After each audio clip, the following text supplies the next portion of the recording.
नमस्कार, मैं हूं अवंतिका श्रीवास्तव। जैसा कि आप जानते हैं कि healthy era with modern homeopathy में स्वास्थ्य संबंधी समस्याओं पर खास जानकारी दी जाती है। तो इसी कड़ी में आज हमारे साथ हैं डॉक्टर शिखा शर्मा, जो कि modern homeopathy research and treatment centre में मेडिकल ऑफिसर हैं। डॉक्टर शिखा, आपका बहुत बहुत स्वागत है वंस न्यूज़ पर। थैंक यू, नमस्कार। चलिए, तो आज हम बात करने वाले हैं डायबिटिक नेफ्रोपैथी यानी कि किडनी की बीमारी के बारे में और जानेंगे उसके उपचार। अगर आप भी इस बारे में कुछ जानना चाहते हैं तो कार्यक्रम के दौरान modern homeopathy research and treatment centre के नंबर लगातार आपकी टीवी स्क्रीन पर फ्लैश हो रहे हैं, जिनके जरिए कार्यक्रम के बाद आप कॉल करके सीधे डॉक्टर से सलाह ले सकते हैं। आइए, इससे पहले हम modern homeopathy research and treatment centre के बारे में जान लेते हैं।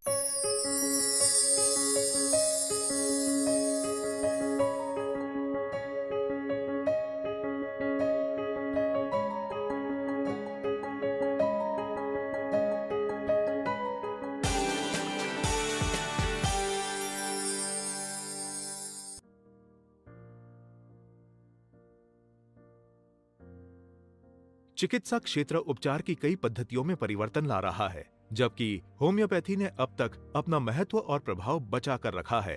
कई सुविधाएं जैसे कि बीमारी की जड़ तक पहुंचना और मरीज को पूरी तरह से सुरक्षित करना, ये होम्योपैथी की आज भी जो लोकप्रियता है उसके सबसे बड़े दो कारण हैं। बढ़ती हुई जागरूकता की वजह से बड़ी संख्या में मरीज होम्योपैथी से उपचार करवा रहे हैं, चाहे वो आम इंसान हो या रईस। होम्योपैथी के विशेषज्ञ उनके संशोधनों के आधार पर सुरक्षित और ईमानदार प्रयत्नों से मरीजों को मदद करके ठीक कर रहे हैं और सिर्फ गंभीर बीमारियों का इलाज ढूंढना या फिर मरीजों को स्वस्थ और खुशहाल जिंदगी जीने में मदद ही नहीं कर रहे, बल्कि लोगों में इलाज के लिए ज्ञान बढ़ाने का भी ध्यान रख रहे हैं। डॉक्टर विजय कुमार माने विश्व भर में बहुत ही नामचीन होम्योपैथी के जानकार और मॉडर्न होम्योपैथी के स्थापक और सीईओ 2 दशकों से भी ज्यादा समय से काम कर रहे हैं। उन्होंने अपने विस्तृत संशोधन और उपचार के नए तरीकों से सफलतापूर्वक कई मरीजों की गंभीर बीमारियों का इलाज किया है। उन्होंने मरीजों को उनका आत्मविश्वास वापस दिलाकर खुशहाल और स्वस्थ जिंदगी जीने में बहुत मदद की है।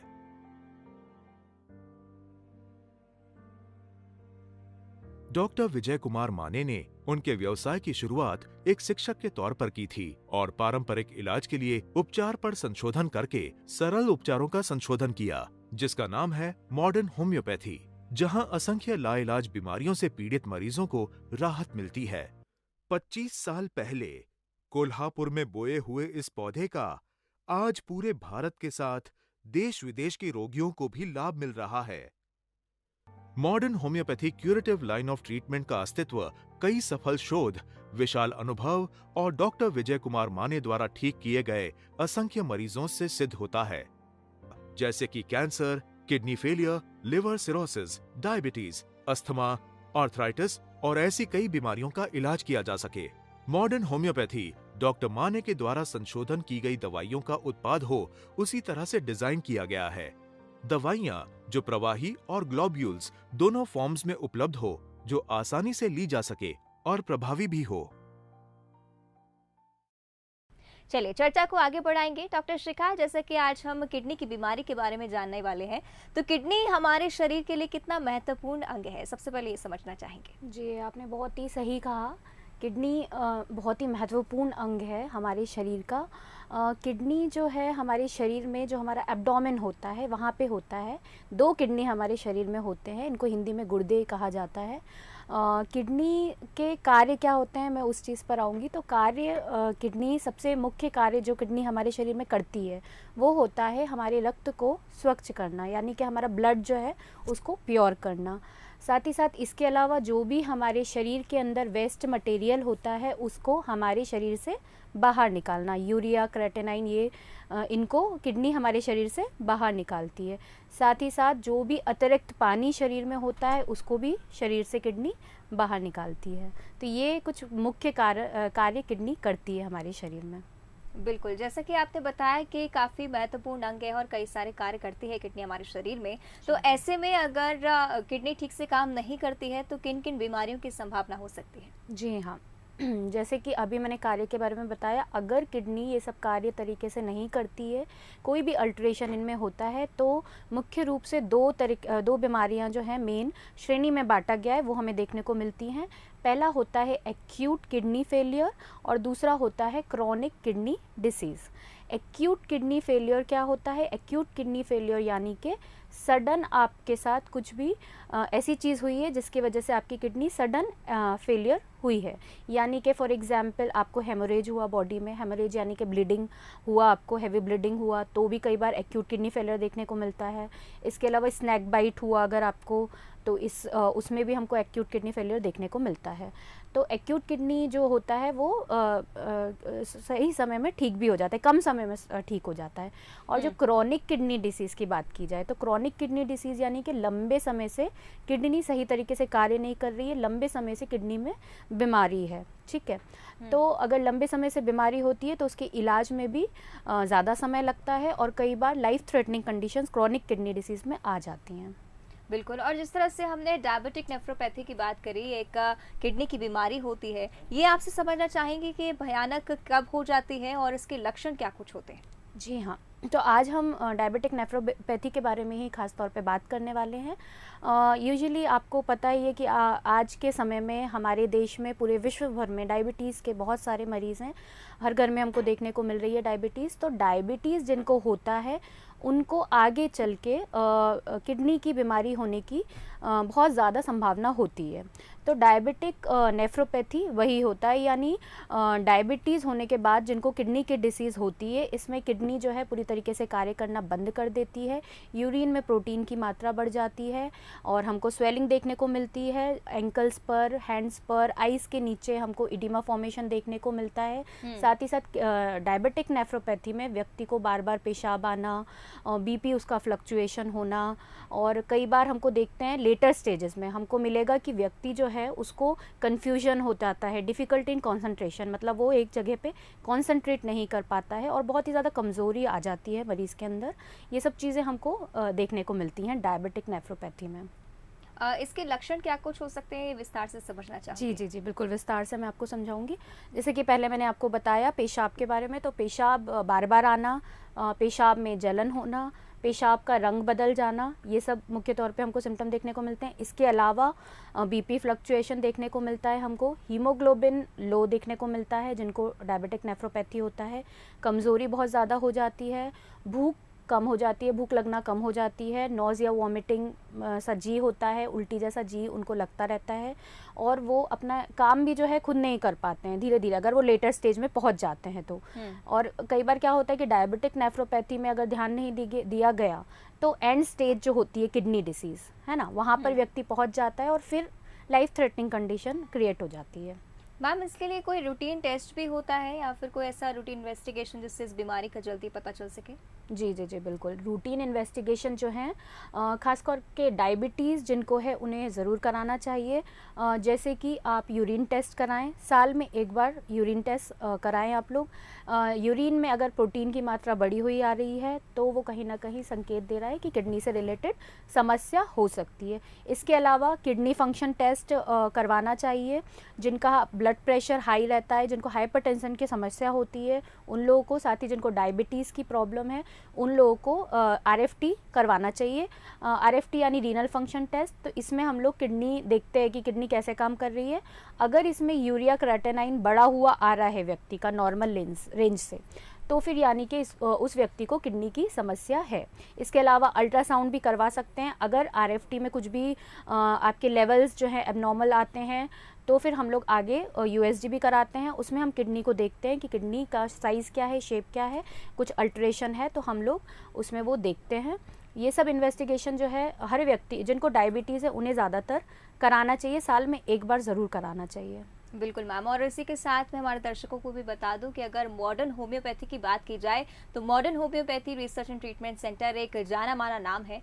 यहाँ ठीक हुए मरीजों ने इलाज के दौरान अपने कुछ अनुभव साझा किए हैं, उन्हें भी हम जान लेते हैं। भाव साहब नावरेकर, उम्र 72 साल, पुणे के रहने वाले। 2005 में डायबिटीज की वजह से उनकी किडनी ठीक से काम नहीं कर रही थी। डॉक्टरों ने किडनी खराब होने की घोषणा की। मुझे एक छोटी सी टेस्ट में समझ में आया कि मैं किडनी फेलियर का मरीज हूँ। उसके पीछे वजह यह थी कि मेरा हीमोग्लोबिन बहुत कम रहता था और मैं पेन किलर भी बहुत लेता था। किडनी फेलियर का निदान होने के बाद नावरेकर ने होलिस्टिक, आयुर्वेदिक और नेफ्रोलॉजिस्ट के पास 3 से 4 सालों तक इलाज करवाया। 2 नेफ्रोलॉजिस्ट, आयुर्वेदिक, वो क्या कहते हैं उसे, होलिस्टिक और स्टेम सेल जैसे कई इलाज मैं करवा चुका था। लेकिन सुधरने की जगह उनकी किडनी ने जवाब देना शुरू कर दिया। उनका क्रिएटिन बढ़कर 2.9 हो गया था। उनकी तबीयत दिन ब दिन बिगड़ती जा रही थी। विशेषज्ञों ने डायलिसिस शुरू करने का सुझाव दिया, लेकिन नावरेकर ने डायलिसिस नहीं कराने का निर्णय लिया। सभी नेफ्रोलॉजिस्ट ने मुझे डायलिसिस की तरफ झुकाने का प्रयास किया। उस वक्त मैं डर गया क्योंकि मैंने एक बार डायलिसिस होते हुए देखा था। उनकी जो प्रक्रिया होती है वो देखकर मुझे 2 दिन तक तो चैन ही नहीं पड़ा और मैंने तय किया था कि कुछ भी हो जाए, अब डायलिसिस तो नहीं करवाना है। ऐसी स्थिति में वे कहीं भी बाहर नहीं जा सकते थे। वे 2 सालों तक घर पर ही रहे। सारा ध्यान वहीं पर था। घर पर फंस चुका था मैं, कहीं आना जाना नहीं, इस स्थिति में था मैं। नवंबर 2010 को मिस्टर नावरेकर ने modern homeopathy curative line of treatment शुरू की। उतने में जब मैं कोल्हापुर में था, एक मानेसर की एड मैंने देखी। मैं तुरंत उनसे जाके मिला और उन्होंने मुझे उनका पुणे का पता दिया और वहीं मैंने उनकी दवाइयां लेना शुरू की। Modern homeopathy curative line of treatment शुरू करने के 1 ही महीने में उनकी तबीयत में बदलाव दिखा। नावरेकर किडनी फेलियर की वजह से 2 सालों से घर से बाहर नहीं निकले थे, पर मॉडर्न होम्योपैथी के ट्रीटमेंट शुरू करने के पहले ही महीने में वे फॉरेन टूर पर गए। वो 2 बार मैं 3-3 महीनों के लिए ऑस्ट्रेलिया हो आया, भूटान जाकर आया और आसपास कोकण में सभी जगह घूम कर आया हूँ। मॉडर्न होम्योपैथी के उपचार की वजह से उनका डायबिटीज कम हुआ और उनका किडनी फंक्शन भी ठीक होने लगा। और मैं किसी भी अस्पताल में छोटी बड़ी वजह के लिए एडमिट हुआ नहीं हूँ आज तक, क्योंकि मेरी पाचन शक्ति बहुत मजबूत है, बहुत ज्यादा। और ये सिर्फ डॉक्टर विजय कुमार माने, इनकी दवाइयाँ ही इसकी वजह है।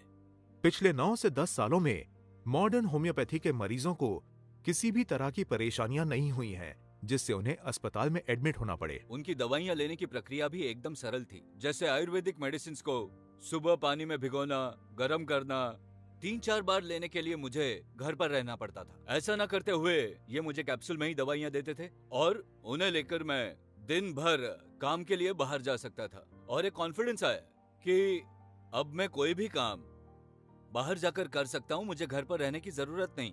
उनकी क्रिटिनरी अब 2.0 हो चुकी थी और अब वो स्वस्थ और खुशहाल जिंदगी जी रहे हैं, डायलिसिस किए बगैर। और ये सब सिर्फ modern homeopathy curative line of treatment के कारण ही मुमकिन हुआ है। तो डॉक्टर श्रीका, ये जो मरीज की क्लिप हमने देखी, उन्होंने अपने अनुभव हमारे साथ साझा किए। इन अनुभव को भी आपसे विस्तार से समझना चाहेंगे। जी हाँ, तो अभी हमने जो क्लिप देखी मिस्टर भाऊ साहब की हमने क्लिप देखी, जो कि 72 वर्ष उनकी उम्र है।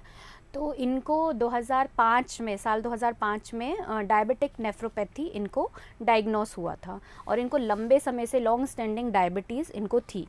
तो फिर जब इनको डायग्नोस हुआ, इसके बाद जब सडन इनको जब ये डॉक्टर के पास गए, इनको एक्यूट किडनी फेलियर जो है वो बताया गया। इनको बोला गया कि बहुत ज़्यादा समस्याएं हैं। तब इन्होंने रिनोड नेफ्रोलॉजिस्ट को दिखाया। कन्वेंशनल ट्रीटमेंट में ये गए, रिनोड नेफ्रोलॉजिस्ट को दिखाया इन्होंने और साथ में इनका ट्रीटमेंट चालू हुआ। इसके अलावा इन्होंने नेचुरोपैथी में ट्राई किया, आयुर्वेदी में ट्राई किया, सभी तरीके का ट्रीटमेंट इन्होंने ट्राई किया। 3-4 साल तक करीबन इन्होंने लिया इलाज, लेकिन 3-4 साल तक लेने के बाद भी इनको अच्छे तरीके से उसमें रिजल्ट्स नहीं मिले, फ़ायदा नहीं हुआ। और बाद में जो है इनको बोला गया नेफ्रोलॉजिस्ट के द्वारा कि आपको डायलिसिस कराना रहेगा। तो फिर तब इन्होंने हमारे पास आए मॉडर्न होम्योपैथी में, और जब ये हमारे पास आए थे इनके सारे ही लेवल्स डिअरेंज थे। इनका क्रिएटिनाइन बढ़ा हुआ था, इनका यूरिया बढ़ा हुआ था, हीमोग्लोबिन बहुत कम था, बहुत ज़्यादा कमज़ोरी भी थी इनके अंदर। तब हमने इनके पूरे केस टेकिंग करा, इनका पूरे इन्वेस्टिगेशंस कराया और इनका इलाज हम लोगों ने चालू करा। और करीबन आप कह सकते हैं कि 1 महीने के अंदर ही इनके रिपोर्ट्स जो हैं वो डिक्लाइन होने लगे, यानी कि नॉर्मल लेवल पे आने लगे। जो बड़े हुए थे इनके क्रिएटिनाइन, यूरिया, ये नीचे की तरफ आने लगे। तो इस तरीके से हमको देखने को मिला। और आप लोग को बताना चाहूँगी कि अब जो हमारे भाऊ साहब जो हैं, इनको 12 साल हो गए हैं ट्रीटमेंट लिए हुए, लेकिन अभी भी एक हेल्दी और हैप्पी लाइफ जी रहे हैं। बिल्कुल, और जिस तरह से अनुभव आपने साझा किया, किडनी फेलियर की अगर बात की जाए तो काफ़ी गंभीर बीमारी ये नज़र आ रही है। किडनी फेलियर में मॉडर्न होम्योपैथी का नॉर्मली क्या रोल रहता है और किन-किन बीमारियों का नॉर्मली इलाज करते हैं? जी, जी, जी। मॉडर्न होम्योपैथी में बात की जाए तो जैसे कि आपने पेशेंट की क्लिप भी देखी अभी, मॉडर्न होम्योपैथी में जो ट्रीटमेंट होता है उसमें सबसे ख़ास बात ये है कि हॉस्पिटलाइजेशन या कोई एडमिशन हॉस्पिटल में करने की ज़रूरत नहीं पड़ती है। यहाँ पे हम लोग ओपीडी बेसिस ट्रीटमेंट देते हैं और मरीज़ को जो हम लोग दवाइयाँ देते हैं वो एकदम पेनलेस होती है, ओरली खाने वाली दवाइयाँ रहती हैं।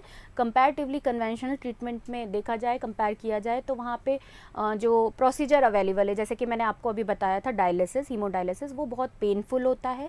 साथ ही साथ कुछ साइड इफ़ेक्ट्स भी हमको देखने को मिल जाते हैं, बीपी लो होना, शुगर लो होना। तो कंपैरेटिवली हम लोग जो ट्रीटमेंट देते हैं वो ओरली रहता है, जेंटल पिल्स होती हैं, साइड इफ़ेक्ट्स नहीं देखने को मिलते हैं हमको, और व्यक्ति इनको कहीं पे भी जाके ले सकता है। दवाइयाँ ऐसी होती हैं कि वो अपने साथ भी रख सकता है और उनको कहीं पर भी ले सकता है, घर के बाहर भी किसी काम के लिए उसे जाना है जा सकता है, दवाई वहाँ भी ले सकता है। तो बहुत ही आसान तरीका होता है, मरीज़ खुद ले सकता है, किसी और को उसकी ज़रूरत नहीं पड़ती है। तो इस तरीके से हम लोग ट्रीटमेंट देते हैं। साथ ही साथ दूसरी बीमारियों के भी जो आपने पूछा, तो हम लोग मॉडर्न होम्योपैथी में कैंसर, हर तरीके के cancer, liver disease, skin disease, hair related problems, COVID, post COVID complications जिनमें देखने को मिल रहे हैं उनके लिए, साथ ही साथ जॉइंट्स प्रॉब्लम और female related every problem, infertility से लेके पीसीओएस, सिस्ट, ट्यूमर्स, हर तरीके का हम लोग ट्रीटमेंट देते हैं मॉडर्न होम्योपैथी से। बिल्कुल, यानी कि हर तरीके की बीमारी का इलाज मॉडर्न होम्योपैथी में आपको मिल जाएगा। मैम, हम डायबिटिक नेफ्रोपैथी की बात कर रहे हैं और डायबिटीज़ का जिक्र करना भारत में इस स्टेज पर बहुत ज़्यादा ज़रूरी हो गया है। डायबिटीज़ का किडनी पर क्या कुछ असर पड़ता है, ये जानना चाहूँगी। जी हाँ, जैसे कि हमने आज अभी बात करी डायबिटिक नेफ्रोपैथी के बारे में बात करी, तो ये प्रश्न बहुत ज़रूरी है कि डायबिटीज़ जो है, जैसे कि अभी मैंने आपको बताया है कि हमारे भारत में और ऑल ओवर वर्ल्ड भी डायबिटीज़ बहुत ही तेज़ी से बढ़ रहा है। हर घर में हमको डायबिटीज़ के मरीज़ देखने को मिल रहे हैं।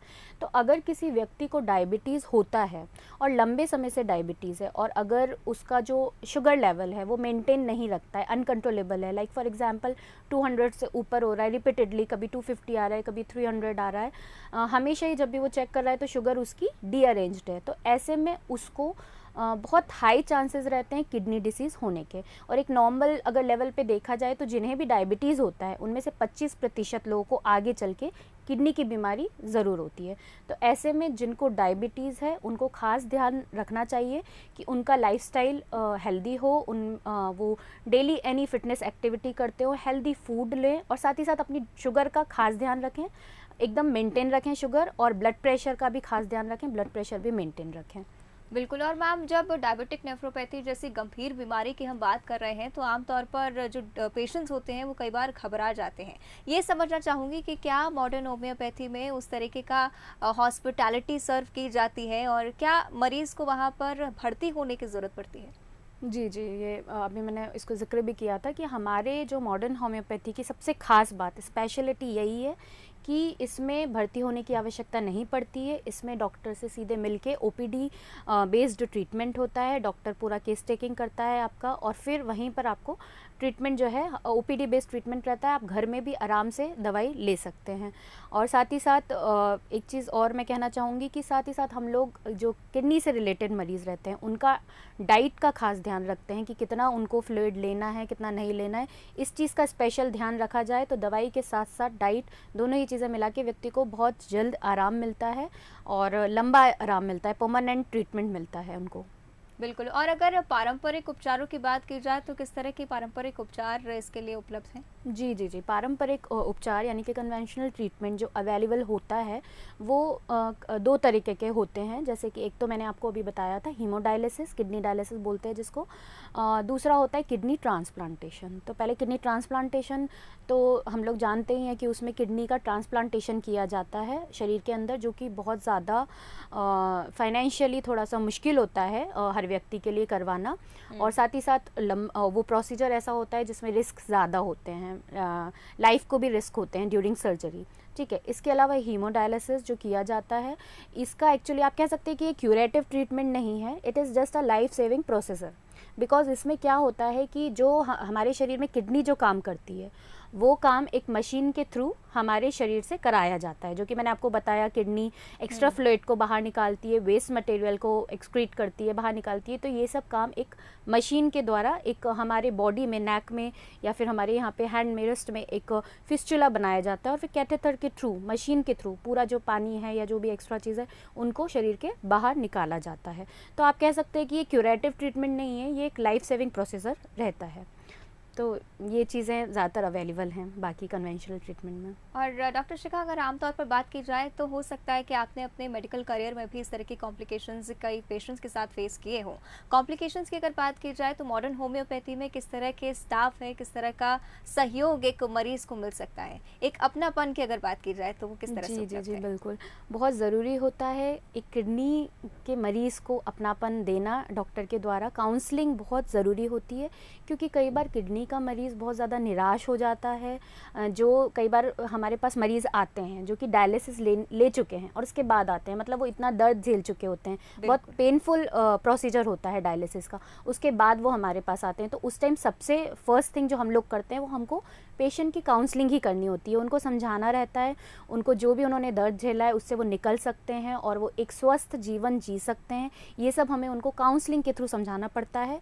तो उसी तरीके से हम अपने मरीज़ के साथ कंसल्टेशन करते हैं, उनको काउंसलिंग देते हैं ताकि वो कंफर्टेबल हो सकें और उनमें एक विश्वास जाग सके कि वो ठीक हो सकते हैं। हमारे पास ऐसे कई मरीज़ हैं जो डायलिसिस कराना चालू कर चुके थे, इसके बाद आए, लेकिन आज वो because of modern homeopathy treatment एकदम हेल्दी लाइफ जी रहे हैं। किडनी की सारे ही चीज़ें उनकी सही तरीके से प्रॉपर्ली काम कर रही हैं। तो बहुत अच्छे तरीके से हम लोग मरीज़ को काउंसलिंग करते हैं और सहयोग करते हैं। बिल्कुल। और आपने एक फिक्स्ड डाइट का भी जिक्र किया। अगर डायबिटिक नेफ्रोपैथी की बात की जाए तो एक फिक्स्ड डाइट होनी चाहिए जी, उस डाइट के बारे में जानना चाहूँगी। हाँ जी, डाइट का जो है किडनी के मरीज़ को बहुत ज़्यादा ध्यान रखना ज़रूरी है। लो सोडियम डाइट उनको लेना ज़रूरी है। लो सोडियम होना चाहिए, लो पोटेशियम होना चाहिए डाइट उनका। और उनको पानी की मात्रा जो है सीमित लेनी ज़रूरी है। पानी की मात्रा वो लोग बढ़ा नहीं सकते हैं, अदरवाइज़ प्रॉब्लम्स बॉडी के अंदर क्रिएट होने लग जाते हैं। तो जितना भी उनका यूरिन जा रहा है उसको चेक करते हैं हम लोग। उससे प्लस में 20 ml जो भी है पानी उनको हम दिन भर के लिए कितना उनको पर आवर लेना है वो सब हम उनको सजेस्ट करते हैं पानी। और साथ ही साथ डाइट में, जैसे कि मैंने बताया, डाइट में कोशिश करनी है कि फ्राइड ऑयली फूड बिल्कुल ही नहीं खाएं। एक प्रॉपर डाइट चार्ट होना चाहिए। और अगर डायबिटिक नेफ्रोपैथी है मरीज़ को, यानी कि डायबिटीज़ से बाद में हुआ है, तो फिर उनको शुगर जो है बिल्कुल ही अवॉइड करना चाहिए, शुगर इंटेक। और शुगर एकदम मेंटेन रखना बहुत ज़रूरी है एक डायबिटिक नेफ्रोपैथी के मरीज़ के लिए। तो अगर इस तरीके से डाइट को मेंटेन किया जाएगा तो डेफिनेटली व्यक्ति को बहुत जल्दी ही रिजल्ट्स मिलने चालू हो जाएंगे। बिल्कुल। और मैम, ये तो हो गई डायबिटिक नेफ्रोपैथी की बात। कई अन्य बीमारियां होती हैं जिनसे काफ़ी परेशान हो जाते हैं मरीज़। उन बीमारियों के बारे में मैं जानना चाहूँगी, किस तरह से मॉडर्न होम्योपैथी दूसरे हॉस्पिटल से एक अलग केयर सेंटर बनकर उभर रहा है? जी। तो दूसरी बीमारियों की बात की जाए तो आज के ज़माने में जो सबसे डेंजरस डिसीज़ जिसको बोला जाता है दैट इज़ कैंसर। सभी लोग कैंसर का नाम सुनते से ही घबरा जाते हैं। कैंसर जैसे ही उनको होता है तो एकदम निराशा में आ जाते हैं और पूरी होप छोड़ देते हैं। और जब कई बार व्यक्ति जब जाता है कन्वेंशनल थेरेपी में ट्रीटमेंट में जाता है, दिखाता है, तो फिर कीमोथेरेपी वगैरह के बारे में आजकल सभी लोग जानते हैं। कीमोथेरेपी, रेडियोथेरेपी ये अवेलेबल है वहाँ पे, ट्रीटमेंट सर्जरी अवेलेबल है। तो कई बार पेशेंट डरता है कीमोथेरेपी वगैरह से क्योंकि उसका जो प्रोसीजर रहता है वो बहुत पेनफुल होता है। तो ऐसे में व्यक्ति बहुत ज़्यादा नर्वस हो जाता है और बहुत ज़्यादा एकदम अंदर से एकदम मायूस हो जाता है। तो ऐसे में मॉडर्न होम्योपैथी उभर कर आया है। मॉडर्न होम्योपैथी में किसी भी टाइप का कैंसर जो है उसका ट्रीटमेंट अवेलेबल है। और अगर अर्ली स्टेजेस में कैंसर पेशेंट को जब डायग्नोस होता है और विदाउट कीमोथेरेपी अगर पहले ही मॉडर्न होम्योपैथी में मरीज़ आता है हमारे पास, तो बहुत ही अच्छी तरीके से मरीज़ में रिजल्ट्स देखने को मिलते हैं। अगर कंपैरेटिवली लेट स्टेजेस में अभी आता है तो भी हम लोग पूरी कोशिश करते हैं कि लाइफ एक्सपेक्टेंसी तो मरीज़ की बढ़ाते ही बढ़ाते हैं, लेकिन अर्ली स्टेज में आ जाता है तो हम लोग पूरी तरीके से उनको ठीक भी कर देते हैं। बिल्कुल। और ये भी आपसे समझना चाहूँगी कि अंत में आप क्या कुछ संदेश देना चाहेंगे हमारे दर्शकों को? जी हाँ, संदेश में आज जैसे कि हम लोगों ने डायबिटिक नेफ्रोपैथी के बारे में बात करी है, तो मैं सभी जो लोग भी हमारा ये कार्यक्रम देख रहे हैं आज सभी को संदेश देना चाहूँगी कि जिन भी लोगों को किडनी की बीमारी से बचना चाहते हैं और जिन लोगों को डायबिटीज़ है और ब्लड प्रेशर की शिकायत है, हाइपरटेंशन जिसको हाई ब्लड प्रेशर बोलते हैं उसकी शिकायत है, वो लोग ख़ास तौर पे ध्यान दें, अपने बीपी को कंट्रोल में रखें, अपने शुगर लेवल को मेंटेन रखें और हर साल जैसे कि मैंने जो इन्वेस्टिगेशंस बताए थे उसको साल में एक बार ज़रूर चेकअप कराएं, वो टेस्ट कराएं ताकि आपको अर्ली स्टेज में अगर आपको कोई भी किडनी से रिलेटेड डिसीज़ आपको हुई है तो आपको जल्दी पता चल जाए। अगर आपको जल्दी पता चल जाएगा तो 70 से 80% चांसेस होते हैं आपके पूरी तरीके से ठीक होने के। लेकिन अगर डिलेड स्टेज में आपको पता चलेगा, यानी कि and stage of kidney disease जिसे कहते हैं, अगर तब आपको पता चलेगा तो फिर वो लाइफ थ्रेटनिंग कंडीशन हो जाती है। कई बार हम नहीं बचा पाते हैं व्यक्ति को, कोई भी डॉक्टर, तो इसीलिए कोशिश करिए कि साल में एक बार जिनको भी डायबिटीज़ और हाइपरटेंशन की शिकायत है वो लोग एक बार टेस्ट कराएं, सारे जो भी हमने आज इन्वेस्टिगेशंस आप सभी को सजेस्ट करें वो टेस्ट कराएं आप लोग। और दूसरी चीज़, एक और चीज़ मैं कहना चाहूँगी कि घर में महिलाएं जो हैं बिना डॉक्टर की सलाह के कई बार रिपीटेडली दवाइयाँ खाती हैं जो एंटी इन्फ्लेमेटरी ड्रग्स होती हैं, पेन किलर्स होती हैं, इनका इस्तेमाल रिपीटेडली नहीं करना चाहिए, ये सीधा सीधा किडनी को डैमेज करती हैं। तो कोशिश करें कि बिना डॉक्टर की सलाह के anti inflammatory drugs, pain killers ना लें। चलिए, तो डॉक्टर शिखा आपने कई सारी महत्वपूर्ण जानकारी आज हमारे साथ साझा की, बहुत बहुत धन्यवाद आपका हमारे साथ जुड़ने के लिए। Thank you. चलिए, तो आज डॉक्टर शिखा शर्मा ने हमारे साथ डायबिटिक नेफ्रोपैथी, किडनी की बीमारी के बारे में कई सारी जानकारियां साझा की हैं। निश्चित रूप से आपको भी आपके सभी सवालों के जवाब मिल गए होंगे। यदि आप भी किडनी से जुड़ी किसी बीमारी से परेशान हैं तो बिल्कुल भी लापरवाही ना करें और फौरन डॉक्टर से संपर्क करें। स्वस्थ रहें, बने रहें वंसल न्यूज़ के साथ।